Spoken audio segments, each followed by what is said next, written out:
Hello, good morning. I am John Glenn Laguna, and this is the summary of the Marpol 1 to 6. So, first, let me explain to you what is Marpol. So, Marpol is the main international convention aimed at preventing pollution of the marine environment by ships from operational or accidental causes. It consists of six technical annexes. So first is the Annex 1 or oil pollution. It focuses on prevention of pollution by oil from operational measures and accidental discharges.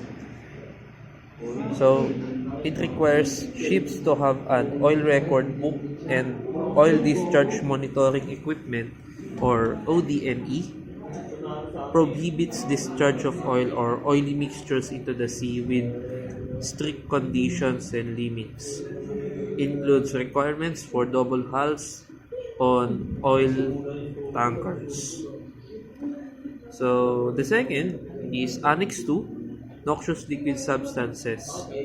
It focuses on control of pollution by noxious liquid substances carried in bulk.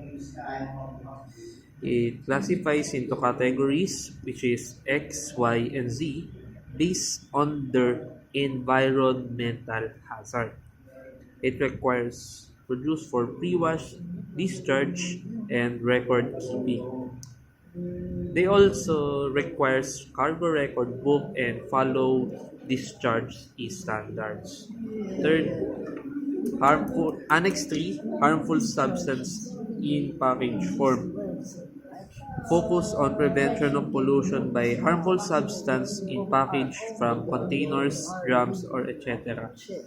Key points covering labeling, documentation, stowage, and handling. Aligns with IMDG code.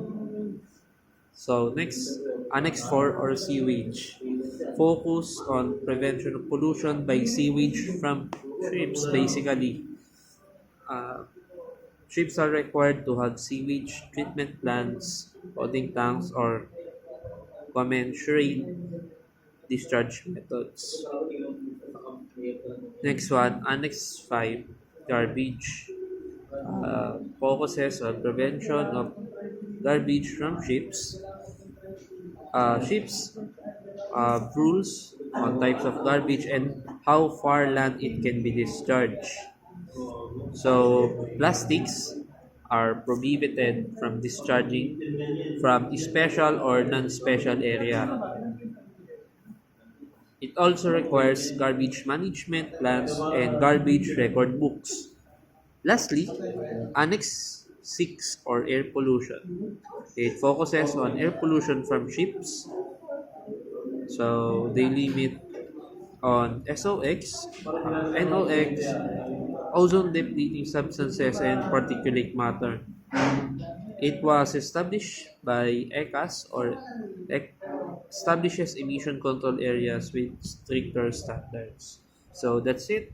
So I am John Gin Pila Laguna from 13.